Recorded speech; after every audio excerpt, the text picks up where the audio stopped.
Damos inicio a nuestra sexta sesión en el tema o asignatura Documentación Empresarial.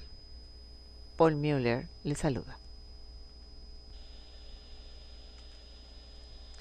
Esta sexta sesión tiene en su haber a documentos de pago contra entrega, el cheque bancario, cómo nos ponen al corriente del movimiento de las operaciones con una cuenta corriente, y el impuesto por efecto del uso de los movimientos con compras y transferencias usando el cheque bancario. El cheque como documento es denominado un título valor pagadero a la orden de la persona a quien se indica y se le denomina documento de crédito pagadero contra entrega. ¿Qué significa? El cheque indica la cantidad de dinero que ofrezco pagar a una determinada persona, quien haciendo uso de ese documento lo presenta a una entidad bancaria para efectuar su cobranza, el mismo que deberá ser pagado a su sola presentación. ¿Cómo puedo adquirir un cheque? Toda persona natural o jurídica puede acudir a un banco y solicitar dentro de los sinnúmeros de cuentas que existen uno denominado cuenta corriente. Quiero aperturar una cuenta corriente.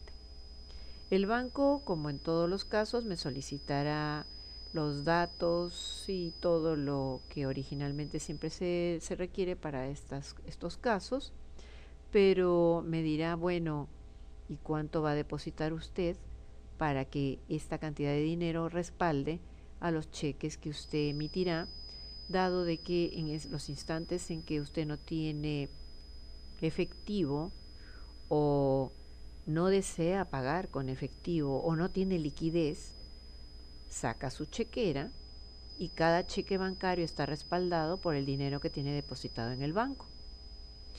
Emite el cheque a favor de la persona a quien le va a cancelar alguna deuda y en él dirá la cantidad y por supuesto el nombre de la persona a quien se lo gira. Como repito, esa persona acude al banco, cobra ese cheque y el banco le entregará lo que el cheque dice. Este cheque, ¿de dónde proviene? Proviene de un formato llamado chequera. La chequera siempre será emitida si es que existen fondos en el banco y están a disposición del titular de la misma.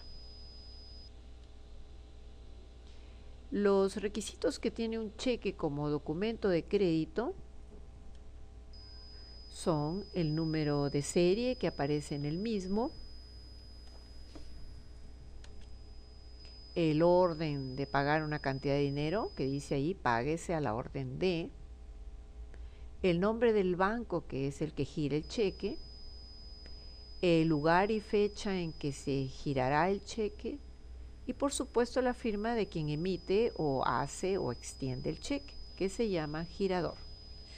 Aquí pueden observar ustedes un formato de cheque. En el lado izquierdo aparece la palabra serie, fecha, orden y una serie de datos. Ese es un talón.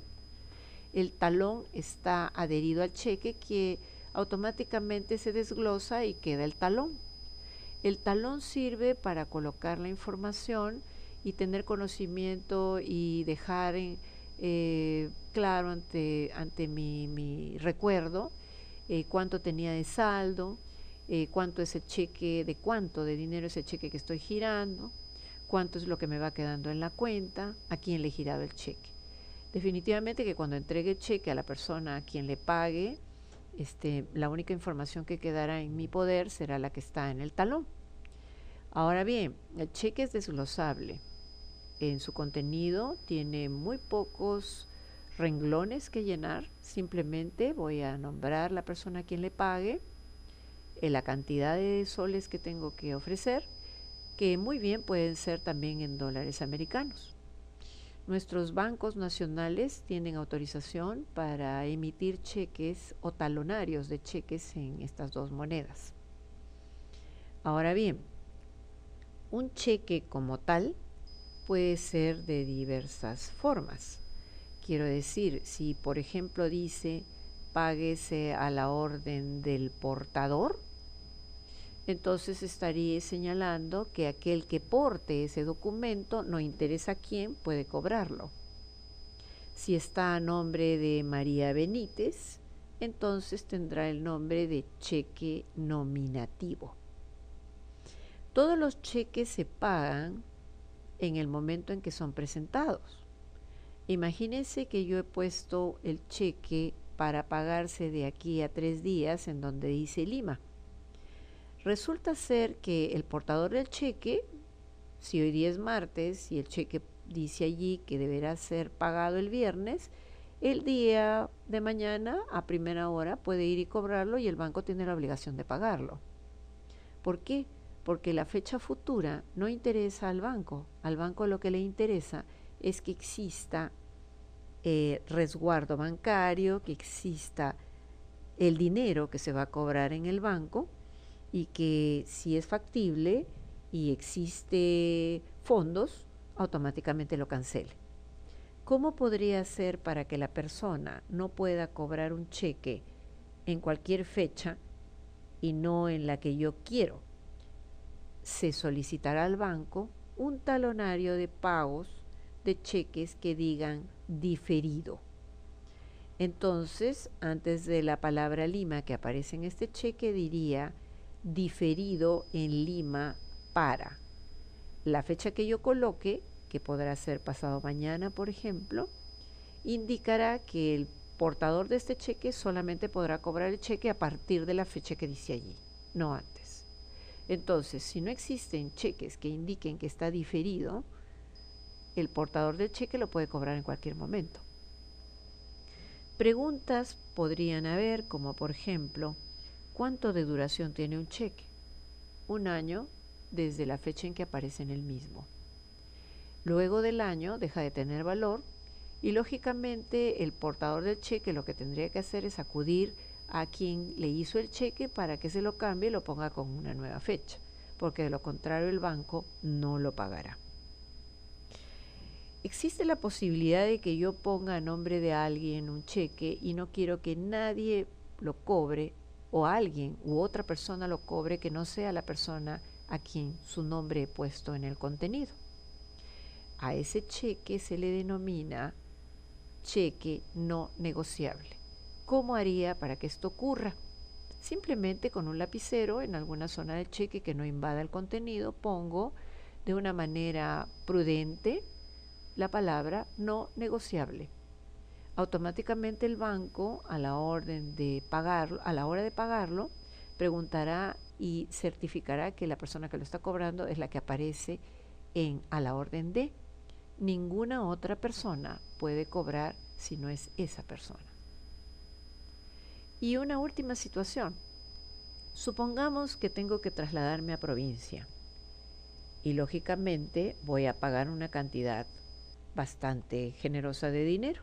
Hagamos de cuenta 100.000 soles. Por sentido común, no voy a trasladar 100.000 soles en mi cartera, en mi bolso o en mi maleta por cuestiones de seguridad. Pero podría ir a un banco y decirle, necesito un cheque de gerencia.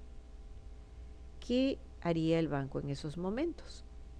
Lo primero que me diría sería, ¿quiere usted un cheque de nuestro banco que diga que se le pueda pagar a la persona que usted quiera o a usted misma los 100.000 soles en otro sitio? Sí, señor. Entonces, el banco, primero que nada, me pediría los 100.000 soles. Los ingresaría en su cuenta y me haría un cheque del banco que diría cheque de gerencia. Páguese a la orden de la persona que lo está solicitando la cantidad de 100.000 soles. Ese cheque es emitido por el banco de la cuenta del banco porque yo le he entregado los 100.000 soles. Cuando yo llegue a mi destino, acudiré a un banco filial. Me presentaré con el cheque de gerencia y automáticamente me entregarán a mí o a la persona cuyo nombre le he puesto los 100.000 soles, sin problema alguno, y eso evitará por mi seguridad de tener que portar esa ingente cantidad de dinero por cuestiones de seguridad, por ejemplo.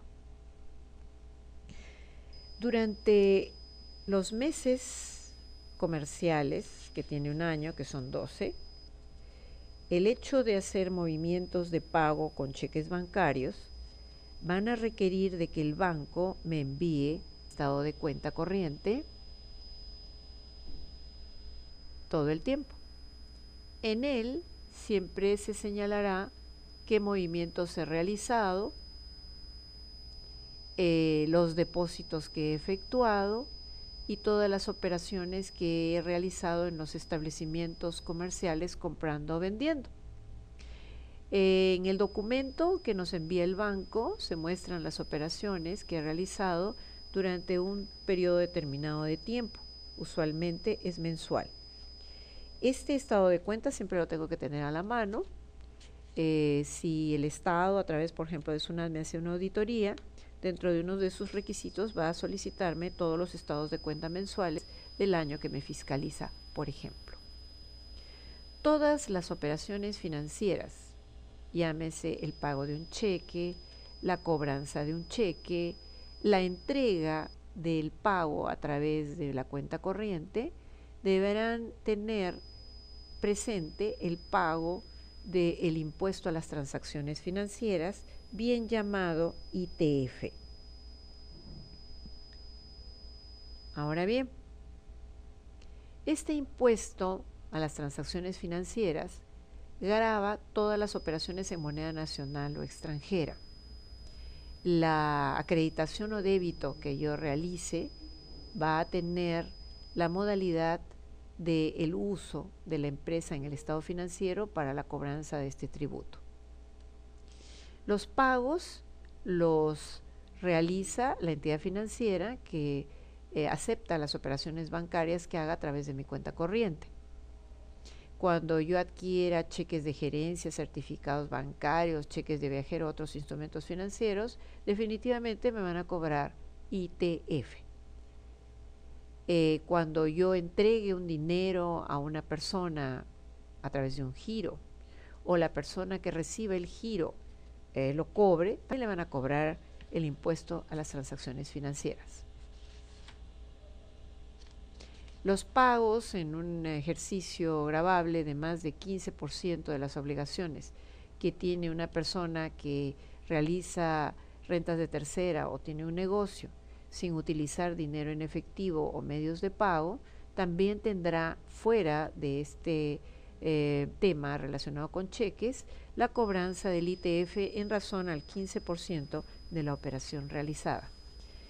Ahora, las siguientes operaciones efectuadas por las empresas del sistema financiero, como pagos por adquisición de activos, donaciones, deberán tener el cobro del impuesto a las transacciones financieras.